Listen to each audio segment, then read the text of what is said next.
用60秒時間同大家介紹 Meta Beauty 咧。Meta 點解會叫 Meta 嘅？ Meta 唔係抄 Facebook 個 Meta，Meta 係 Metamorphosis 嘅簡寫，即係希望大家可以變得更加靚咁解。咁 Meta 開咗業幾耐啊？我哋開咗1年幾，雖然時間唔係好長，但係我哋2位店主已經喺醫美界打滾咗20幾年㗎啦。Meta 嘅環境係點嘅呢？係大公司定係細公司嚟㗎？ Meta 係一間小店，但係落咗重本裝修，為嘅就係希望客人嚟到可以有返到屋企嘅感覺，所以遷尺嘅環境只係有4間獨立大房。咁 Meta 主要有啲乜嘢類型嘅療程呢？我哋主打歐美韓嘅高能量醫美儀器，可以做到皮膚同埋身體療程，仲有激光脫毛、傳統針清 facial， 呢度全部都有。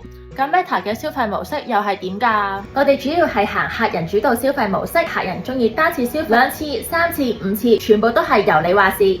相信呢一條片大家都對 Meta 認識多咗啲，下一條片就會講大家去到美容院最驚會發生嘅事，睇下大家嚟到 Meta 會唔會俾人撳住嚟搶。